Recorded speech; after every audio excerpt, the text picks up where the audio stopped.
Sa pagdiriwang ng ika-59 na anibersaryo ng National Police Commission, tampok ang pagkilala sa mga natatanging miyembro ng Philippine National Police na nagpamalas ng katapangan at sakripisyo sa pagtupad ng tungkulin.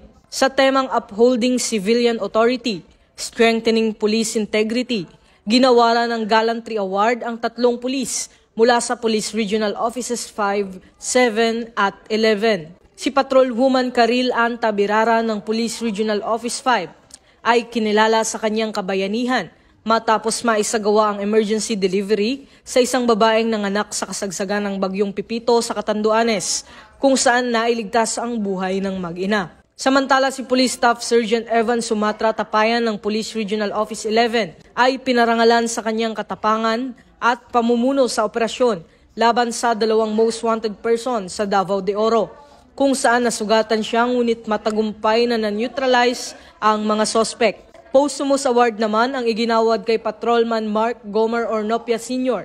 ng Police Regional Office 7 na nasawi habang tinutugis ang armadong sospek na nang-agaw ng baril sa Cebu.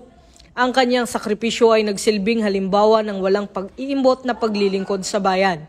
Bukod sa mga ito, 3 opisyal ng PNP ang kinalala rin sa kanilang kontribusyon sa pagbuo ng mga pagsusulit para sa promosyon at Police Executive Service Eligibility Exam na sina Police Brigadier General Maria Leonora Camarao, Regional Director ng Regional Internal Affairs Service ng NCR, Police Colonel Esmeraldo Osia Jr., Chief Community Affairs Division ng Directorate for Police Community Relations, at si Retired Police Brigadier General Noel Baraceros.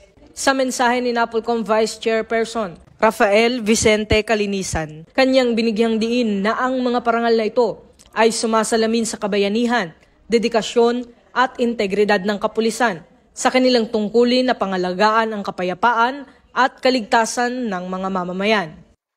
Tayo po ay magpakumbaba sa araw-araw nating pagseserbisyo. Kaya nga service yung tawag dun eh. And the work that we do has significant impact. I cannot overemphasize that.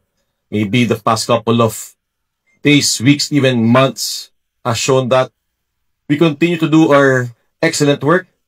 And I really hope everyone would be united in doing our work.